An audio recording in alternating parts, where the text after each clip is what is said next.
Good morning, welcome to my channel. সবাই তোমরা কেমন আছো? আমি ভালো আছি। সকাল সকাল মাথায় তেল দিয়ে একেবারে তেল চিপচিপে হয়ে গেছি। এখন সকালবেলা মোটামুটি তেল চিপচিপেই দেখবে, তার কারণ রাত্রিবেলা আমি তেল দিই না, সকালেই দিই। তারপর অবভিয়াসলি স্নান করাটা আমি শ্যাম্পু করবো, তো একটু তেল চিপচিপে মুখটা একটু সহ্য করে নাও বেশ কিছুক্ষণ। তো তোমরা সবাই আশা করি ভালো আছো, আমিও ভালো আছি। সবাই আমাদের ফ্যামিলিতে সুস্থ আছে, তোমরাও সবাই আশা করি সুস্থ আছো। আর আমাদের দিনটা আজকে শুরু করি সবাই একসাথে। চলো ব্লগটাকে শুরু করা যাক। আমি উঠলাম 8:30টার সময়। এখন জল খাবো, চা খাবো, ফ্রেশ হবো, তারপর আবার তোমাদের সাথে গল্প করতে আসবো। টাটা। সকালে ব্রেকফাস্টটা ব্রেড, বাটার, গোলমরিচ আর কলা দিয়ে সারলাম। সবসময় ফ্যান্সি কিছু বানাতে ভালো লাগে না, মনে হয় একটু এরকম হালকা কিছুই খেয়ে নিই, তো তাই করলাম। এই যে আমার ব্রেকফাস্টের প্লেট, একটা কলাকে দুটো ভাগ করে নিলাম। আজকে হবে কুমড়ি আলু দিয়ে সরু সরু করে কেটে কালো জিরে ফোড়ন দিয়ে ভাজা। আর পনির এনেছি, তো দেখি পনিরের কি করি বুঝতে পারছি না।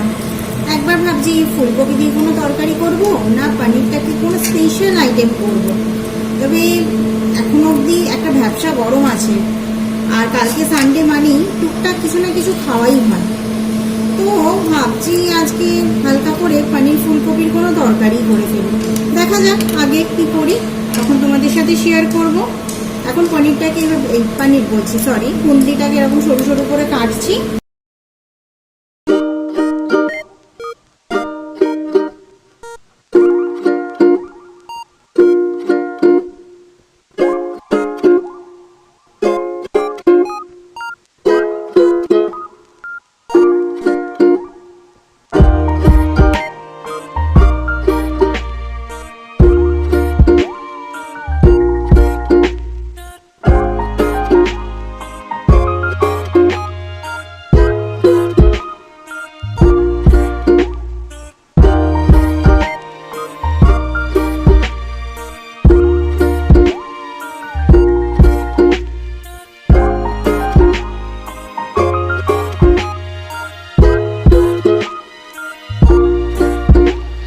নুন গরম জলে ফুলকপিগুলো এবার দিয়ে দেব। ফুলকপিগুলো একটু গরম জলে ভেজানো থাকলে, বিশেষ করে নুন গরম জলে ভেজানো থাকলে ফুলকপির একটা গন্ধ থাকে যেটা অসময়ে বেশি পাওয়া যায়, সেই গন্ধটা বেরিয়ে যায়। আর ফুলকপির মধ্যে যদি কোনো পোকা থাকে সেটাও বেরিয়ে যায়। এই 5-10 মিনিট মোটামুটি যদি ঢাকা দিয়ে রেখে দিই, ফোটানোর কোনো দরকার নেই, তাহলে ফুলকপি গন্ধ, পোকা সব চলে যাবে এবং ফুলকপিটাও হালকা না নরম হয়ে যাবে।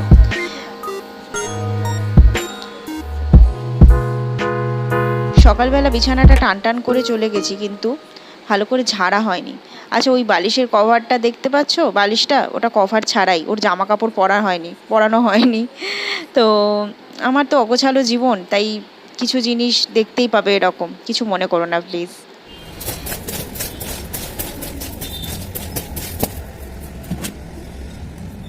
কড়াইতে দিয়ে দিয়েছি সর্ষের তেল গরম হতে। এটা দেখো আজকে কত কম তেল ইউজ করেছি। যেদিন পাঁঠার মাংস করেছিলাম সেদিন অনেকটা তেল ইউজ করেছিলাম। তো স্পেশাল রান্নায় একটু তেল ইউজ করি, কিন্তু নর্মাল রান্নায় একদমই এরকম কম তেল ইউজ করি। তেলটা মনে হয় গরমও হয়ে গেছে।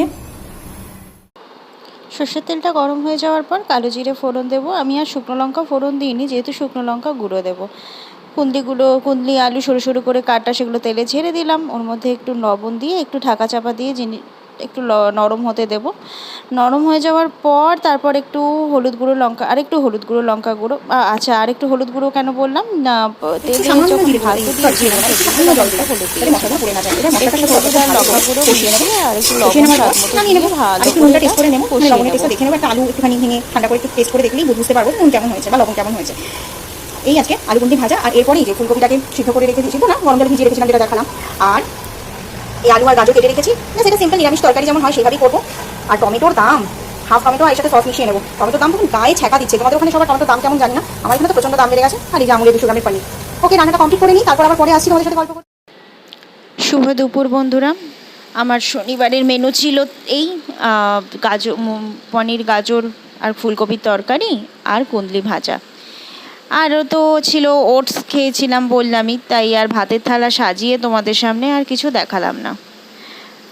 এই হচ্ছে মেনু। দুপুরবেলা বাইরে সন্ধেবেলা স্ন্যাক্সে আছে পাপড়ি চাট বা মাঠি চাট। অ্যাকচুয়ালি মাঠি চাটই বলা চলে, কারণ কি এগুলো পাপড়ি নয়, পাপড়ি একটু ময়দার এবং পাতলা পাতলা হয়। এগুলো হচ্ছে মাঠি। তোমাদের দেখাবো মাঠিটা। আগে দইটা একটু ফেটিয়ে নিই, দই একটু জিরে গুঁড়ো, শুকনো লঙ্কা গুঁড়ো, একটু চিনি, নুন বা লবণ যাই বলো, বিট নুন, চাট মশলা এইসব দিয়ে ভালো করে দইটা ফেটিয়ে নিয়েছি। আমি একটু জল মিশিয়েছিলাম ফেটানোর সময়। তোমরা যদি মনে করো দইতে জলটা না মেশানোই ভালো হয়, তাহলে মিশিও না। এই যে মাঠিগুলো একটু মোটা মোটা। তো এটা দিল্লি থেকে আমার হাজবেন্ড এনেছে। এই হচ্ছে মাঠি চাট। পাপড়ি বলছি না, পাপড়ি আরও পাতলা হয়, এটা মাঠি চাট। আচ্ছা, দইটাতে না জল মিশিও না। আমারটা দেখছো একটু এদিক ওদিক দিয়ে পড়ে যাচ্ছে তো দইটা। তো দইয়ের ঘনত্ব জল ছাড়াই ঠিকঠাক। আজকে রবিবারের সকাল, মেঘলা আকাশ দিয়ে সবাইকে শুভেচ্ছা জানাচ্ছি। জানি না বৃষ্টি হবে কিনা, কিন্তু আকাশের মেঘটা দেখে মনে হচ্ছে যেন প্রচুর বৃষ্টি হবে। কিন্তু দেখো আগে কেমন আশায় জল ঢালে। আগে থেকেই বলে দিলাম ব্লগ শুরু হওয়ার পর। আমি শনি রবিবারের ব্লগ একসাথেই শ্যুট করে নিয়ে সোমবার দিনকে পোস্ট করছি। রবিবারে খুব একটা ব্লগ বানাই না, কিন্তু আজকে মনে হলো একটু ব্লগ বানাই। কেন কি আজকে হাজব্যান্ড অফিসে গেছে, একা একা কি করব, তাই ভাবলাম তোমাদের সাথে গল্প করে কাটাই।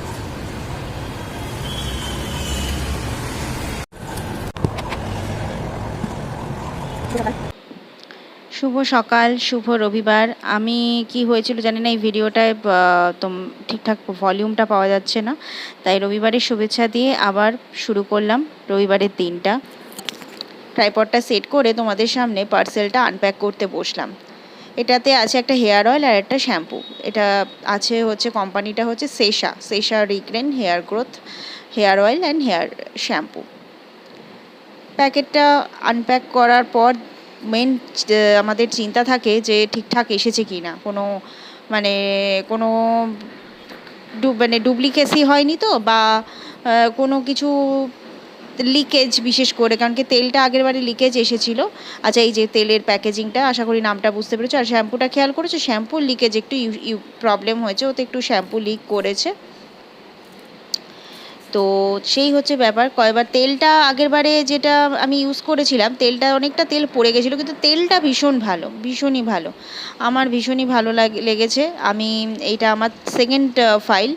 তো তোমরা যদি কখনো মনে করো, ট্রাই করতে পারো। আমার চুল যে পড়া একেবারে বিশাল কমে গেছে আমি সেইটা বলবো না, তবে অনেকটা বেটার ফিল করেছিলাম রাদার। তো এবারে এই শ্যাম্পুটাও কিনেছি। শ্যাম্পুটা তেলের সাথে একটা অফারে ছিল, একটু হয় না, দুটো জিনিস একসাথে কিনলে প্রাইসটা একটু কম যায়, তো সেই জন্যই শ্যাম্পুটাও এর সাথে নিয়েছি। এবার দেখা যাক। তেল সুন্দর দেখানো যাচ্ছে, সেশা রিগ্রোথ অয়েল। এটা এদের ওয়েবসাইটেই পেয়ে যাবে আরামসে। সেশার নাম তো শুনেছো, আগে অনেক রকম তেল বেরিয়েছে, সেগুলো আমি ইউজ করি না, আমি এইটাই ইউজ করছি। সামনে পেঁয়াজ দেখা যাচ্ছে, টমেটো ভাবছি, নিজেই দেখো ক্যামেরায় মনে হচ্ছে পেঁয়াজকে টমেটো। এনিওয়ে, ওটাকে ইগনোর করো। এই সেশা রিগ্রেন হেয়ার গ্রোথ অয়েল, এটারই সেম শ্যাম্পু। এই যে দেখাচ্ছি তোমাদেরকে, ওয়েট, দাঁড়াও।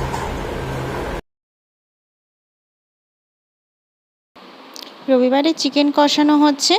চিকেন কষাটা হতে হতে তোমাদের সাথে এই ব্লগটাও এন্ড করব, কেন কি কাল শনিবার থেকে সেই ব্লগটা চলছে। তো তোমাদের বাড়িতে জানি না রবিবারে স্পেশাল কি হচ্ছে, তো যদি তোমরা কমেন্টে জানাও তাহলে খুব ভালো লাগবে। আর আমার চ্যানেলটা প্লিজ সাবস্ক্রাইব করো, একটা লাইক দিয়ে দিও, আমি খুব মোটিভেট পাবো। তো তোমরা কিন্তু কমেন্টে এটাও জানিও যে তোমাদের কোনো স্পেশাল কিছু হচ্ছে কি না, সেই স্পেশাল মেনু যেটা হাটকে একটু, তো সেটা একদিন রবিবারে আমিও ট্রাই করব, তাই না?